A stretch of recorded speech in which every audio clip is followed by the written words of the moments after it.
और इसी का दुरुपयोग करते हुए, फायदा उठाते हुए ये व्यक्ति अपने व्यक्ति के अंदर वो क्षमता है कि नहीं जिसके से वो किसी महिला का बलात्कार कर सकता है, या सीआरपीसी की धारा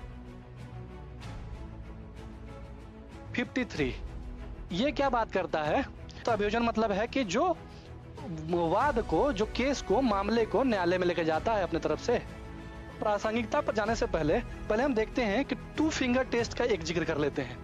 व्यक्ति को मिनिमम 1 साल, ठीक है ना, कम से कम 1 साल। वीडियो जरा सा भी पसंद आता है, हमारी मेहनत ठीक लगती है, तो प्लीज वीडियो को लाइक कीजिए, सब्सक्राइब कीजिए और शेयर कीजिए। और जो भी आपके सुझाव हो, हमारे पढ़ाने के तरीके से लेकर, हमारे टॉपिक डिसाइड करने से लेकर, या फिर किसी तरह का भी सुझाव आपके जहन में आता है, मन में आता है, तो बेधड़क कमेंट बॉक्स में लिख सकते हैं। और साथ ही साथ हमारे व्हाट्सएप चैनल पर भी पर्सनल मैसेज के थ्रू भेज सकते हैं। नमस्कार दोस्तों, आप सभी का स्वागत है यूपीएससी अचीवर्स के इस यूट्यूब चैनल पर। मेरा नाम मिकलेश कुमार है। दोस्तों, ये मेरे पीछे एक तस्वीर देख पाएंगे। तस्वीर में इनका नाम है प्रज्वल रवन्ना। काफी चर्चा का विषय बना हुआ था। चर्चा का विषय अपने कुकर्मों की वजह से बना हुआ था। क्या किया था इन्होंने? तो ये है एमपी हैं, कर्नाटक के एक लोकसभा क्षेत्र हासन, जो कि अपने आप में एक जिला भी है, तो वहां का एमपी है। और इसने बहुत सारे महिलाओं का यौन शोषण किया और अपने राजनीतिक बलबूते, दमखम के बिना पर उनको शांत करते आ रहा था।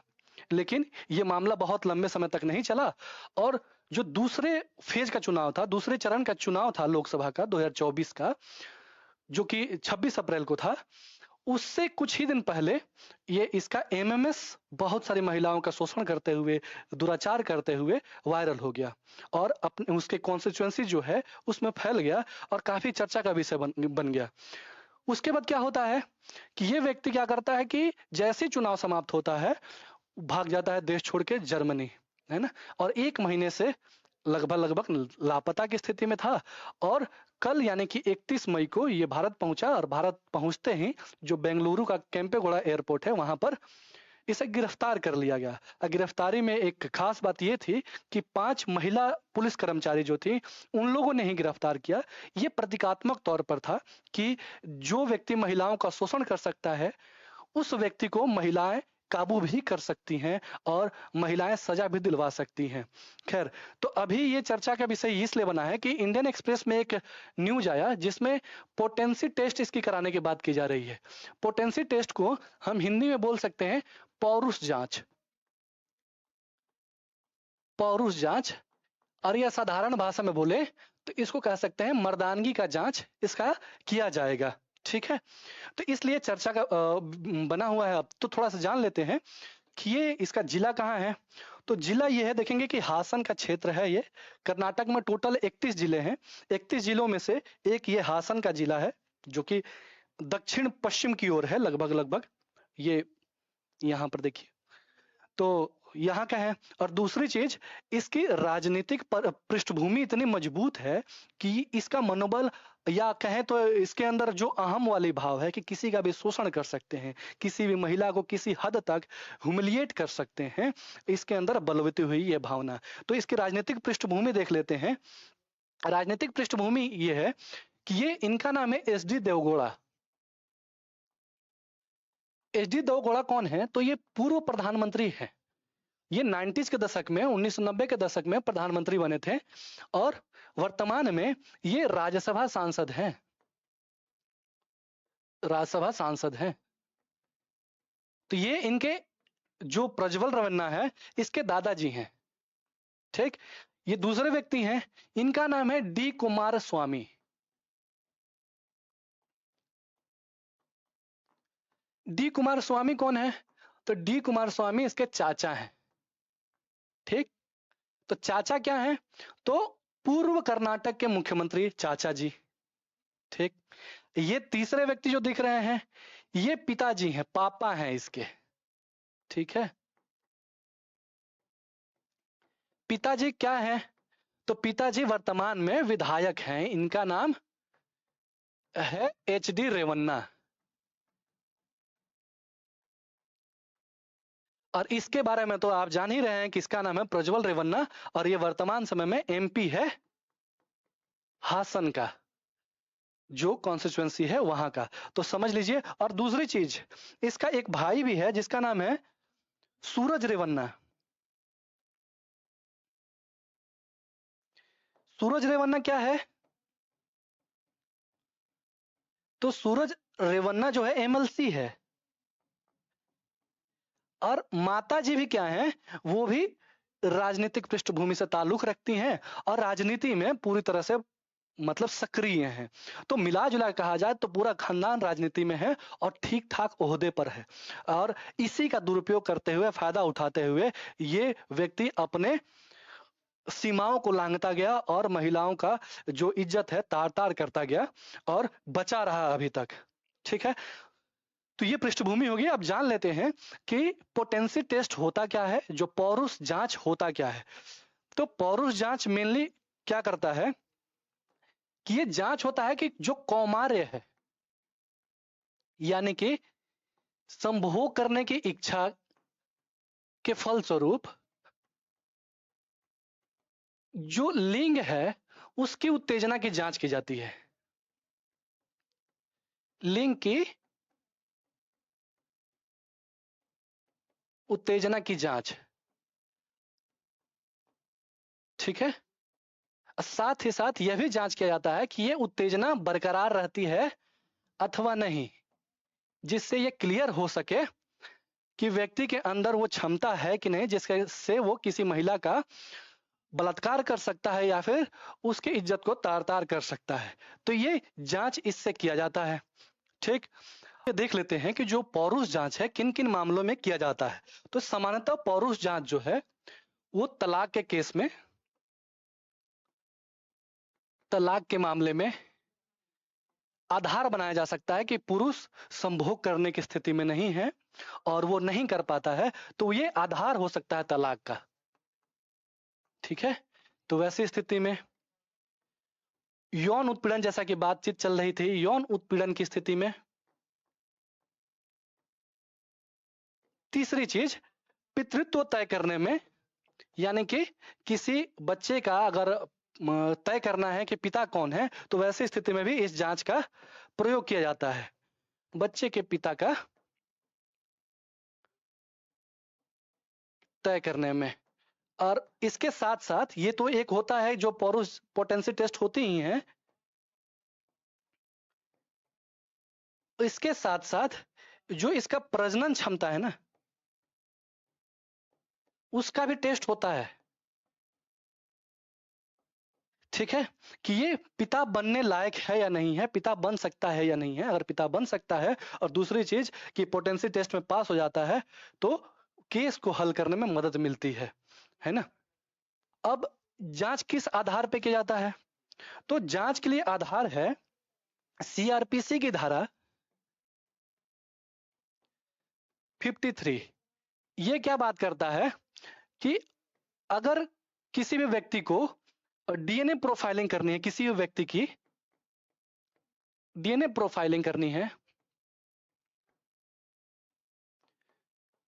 तो इस धारा के तहत क्या क्या कर सकते हैं? जो खून के सैंपल ले सकते हैं, यानी कि ब्लड सैंपल ले सकते हैं, जो वीर्य का सैंपल ले सकते हैं, आपका स्वैब ले सकते हैं, यानी कि लार जिसको बोल सकते हैं,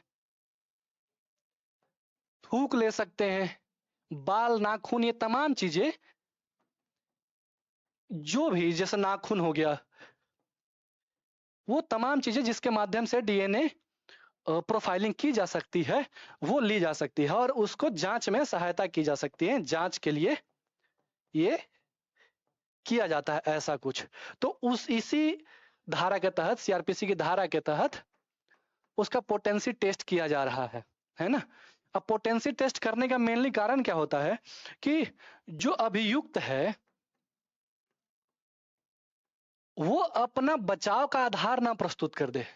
ठीक है, किसी तरह का कोई जालसाजी या कुछ ऐसी स्थिति ना उत्पन्न कर दे कि जिससे बचाव के लिए आधार हो कि भाई मेरे अंदर तो वो क्षमता ही नहीं है जिसके कारण मैं किसी का सेक्सुअली हरास कर सकूं, किसी का यौन उत्पीड़न कर सकूं, है ना। तो उसके लिए क्या करता है कि जो अभियोजन करता है, ठीक है ना, अभियोजन करता जो है वो क्या करता है कि पहले ही पोटेंसी टेस्ट करवाता है। जिससे स्पष्ट हो जाए कि व्यक्ति कैपेबल है कि ये चीजें तमाम कुकर्म कर सकता है ना। तो बचने का आधार न रह जाए मेनली। अब अभियोजन कौन करता है? तो अभियोजन मतलब है कि जो वाद को, जो केस को, मामले को न्यायालय में लेकर जाता है अपने तरफ से, लेकर जाता है, उसको अभियोजन करता बोलते हैं, अभियुक्त बोलते हैं, जो आरोपी है ना, जिस पर आरोप है किसी अपराध को करने का, आरोपी बोलते हैं। अभियोजन करता हो गया कि वादी हो गया, इसको प्रतिवादी बोलेंगे, यानी कि ये आरोप लगाता है वो आरोपी हुआ। ठीक है, तो अब इसका जान लेते हैं कि जो पोटेंसी टेस्ट है, पौरुष जांच है, उसकी क्या बोल सकते हैं उसको, कि कितनी प्रासंगिकता है। तो प्रासंगिकता पर जाने से पहले पहले हम देखते हैं कि टू फिंगर टेस्ट का एक जिक्र कर लेते हैं। तो टू फिंगर टेस्ट क्या होता था कि महिलाओं का अगर किसी तरह का उसके उनके साथ रेप होता है, बलात्कार होता है, या किसी तरह का यौन उत्पीड़न होता है, तो ये टेस्ट किया जाता था वर्जिनिटी टेस्ट के लिए। और इसमें यह पता लगाया जाता था कि वो महिला सेक्सुअली, यानी कि सेक्सुअली एक्टिव है या नहीं, है ना। ये लंबे समय से चला आ रहा होता था। टू फिंगर टेस्ट में मेनली होता था कि जो डॉक्टर हैं वो अपने 2 उंगलियों को महिला के योनि में डालते थे और हाइमन की स्थिति चेक करते थे, हाइमन का फ्लेक्सिबिलिटी चेक करते थे कि वो महिला की आदतन वो संभोग में संलिप्त है या नहीं है, सेक्सुअली एक्टिव है या नहीं है। अगर एक्टिव है तो माना जाता था कि महिला वर्जिन नहीं है और केस पर इसका प्रभाव पड़ता था। तो इसके साथ क्या हुआ कि वर्जिनिटी टेस्ट जो टू फिंगर टेस्ट का होता था, वर्ष 2013 में जो सुप्रीम कोर्ट है उसने इसको बैन कर दिया। ठीक है ना, बैन क्यों कर दिया? कहा कि ये बिल्कुल भी बकवास की चीज है, अवैज्ञानिक है। और साथ ही साथ सुप्रीम कोर्ट ने कहा कि ये महिलाओं के गरिमा के खिलाफ है, गरिमा के खिलाफ है। अब सोचिए कि जिस महिला के साथ दुराचार हुआ, दुष्कर्म हुआ, उस महिला को मेडिकल परीक्षण के बहाने उसके योनि में उंगली कोई कर डाल रहा है और चेक कर रहा है, तो उसकी वेदना, उसकी पीड़ा क्या रहती होगी, कितना तनाव होता होगा, कितना अंदर से झिझक होती होगी। और कई ऐसे मामले होंगे कि जिसमें महिला को पता हो कि अगर मेरे साथ दुष्कर्म होता है और मैं पुलिसिया कंप्लेन कर देती हूं और जांच आगे बढ़ती है, तो जो डॉक्टरनी होगी, डॉक्टर होगी, वो क्या करेगी, वो फिर से मेरे उसी भाग में, उसी पार्ट में ऐसी चीजें करेंगी जो अंदर से उसे तोड़ देती है, उसका मनोबल गिरा देती है ना। तो वो बचती है कंप्लेन ही करने से। तो ये मनोबल गिराने वाला है, कोर्ट कह रहा है कि मनोबल गिराने वाला है। ये मानवाधिकार के विरुद्ध है।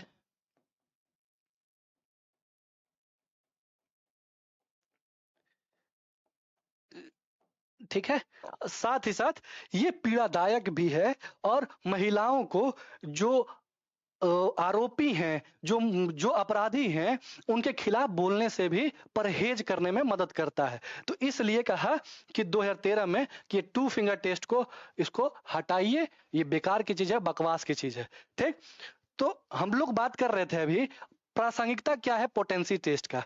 तो इस 2013 के जो मामला है, इसके साथ क्या हुआ कि अब जो है सिचुएशन ऐसा ही हो गया है लगभग लगभग कि जो पोटेंसी टेस्ट है इसकी भी कुछ वैसी स्थिति है टू फिंगर टेस्ट जैसी, है ना। ये बहुत ऑथेंटिक साक्ष्य के रूप में प्रस्तुत नहीं किया जा सकता। और साथ ही साथ जिस प्रकार से यह महिलाओं को टू फिंगर टेस्ट प्रताड़ित करता था, जिस प्रकार महिलाओं के खिलाफ कार्य करता था, ठीक उसी प्रकार ये पोटेंसी टेस्ट जो है पुरुषों के खिलाफ काम करता है ना। फिर भी ये टेस्ट किया जा रहा है। तो ये मामले थे।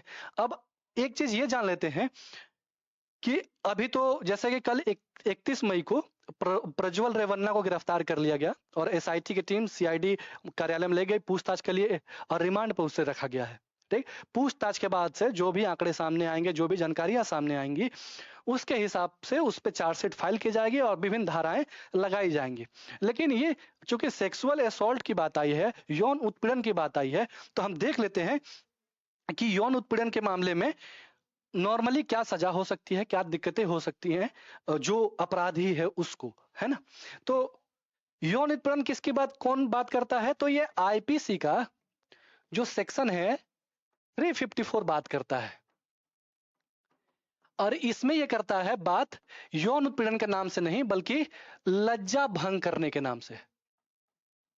ठीक है, ये यौन उत्पीड़न शब्द का इस्तेमाल नहीं किया गया है, बल्कि कहा गया है कि यदि कोई पुरुष किसी महिला का जानबूझकर लज्जा भंग करता है आपराधिक मानसिकता के साथ, ठीक है, अगर कोई पुरुष है, कोई व्यक्ति है, किसी महिला का किसी व्यक्ति द्वारा, ठीक है, बलपूर्वक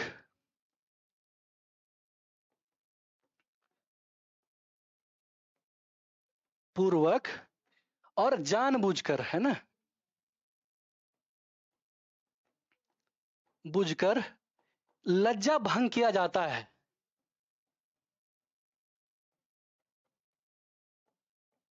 भंग किया जाता है, तो क्या होगा, उसे यौन उत्पीड़न के रूप में देखा जाएगा। और इसके लिए क्या कर सकते हैं, अगर यह साबित हो जाता है कि उस पुरुष ने उस महिला का लज्जा भंग किया है, यानी कि यौन उत्पीड़न किया है, तो उस व्यक्ति को मिनिमम 1 साल, ठीक है ना, कम से कम 1 साल अथवा ज्यादा से ज्यादा 5 साल की सजा हो सकती है, 5 वर्ष की सजा होगी, और साथ में जुर्माना भी लगाया जा सकता है। ठीक, ये सजा का प्रावधान है इसके तहत। लेकिन अब इसमें भी समझने वाली बात यह है कि छत्तीसगढ़ सरकार ने क्या करा कि एक संशोधन किया अपने स्टेट में।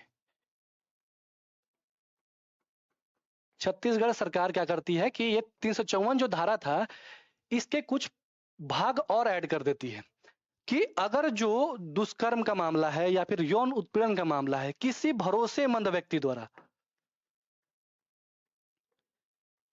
द्वारा किया जाता है। भरोसेमंद कौन व्यक्ति हो गया, जैसे कोई परिवार का व्यक्ति है ना, कोई टीचर है, शिक्षक है, या फिर कोई ऐसा व्यक्ति हो जिस पर भरोसा किया जा सकता है, दोस्त मित्र हो सकता है, जो पास का व्यक्ति हो, अगर ऐसी हरकत करता है, वो किसी महिला का, किसी लड़की का यौन उत्पीड़न करता है, तो उसके लिए क्या है कि कम से कम 2 साल की सजा और मैक्सिमम क्या है 7 साल की सजा, और प्लस जुर्माना का प्रावधान करता है। यानी कि वो जो 354 आईपीसी की बात करता है, इन जनरल वे में, सामान्य स्थिति में मिनिमम 1 साल और मैक्सिमम 5 साल की सजा और साथ साथ जुर्माने तक का भी बात करता है। दूसरी चीज, छत्तीसगढ़ ने क्या करा है कि अगर किसी भरोसेमंद व्यक्ति द्वारा किसी महिला का यौन उत्पीड़न किया जाता है, तो वैसी स्थिति में उस व्यक्ति को कम से कम 2 वर्ष और मैक्सिमम 7 वर्ष तक का सजा प्लस जुर्माना हो सकता है ना। तो ये मामला है ऐसा।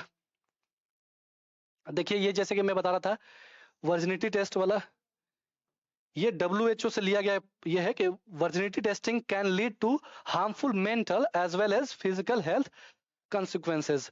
मानसिक के साथ साथ शारीरिक रूप से भी ये जो हेल्थ को है कंसिक्वेंस करता है, प्रभावित करता है और बुरा असर डालता है। और भारत सरकार ने इसको 2013 में बैन कर दिया, है ना। तो दोस्तों, और ये 354 की जिसकी मैं बात कर रहा था, तो दोस्तों आपने वीडियो यहां तक देखा है तो आपका बहुत बहुत धन्यवाद। जय हिंद।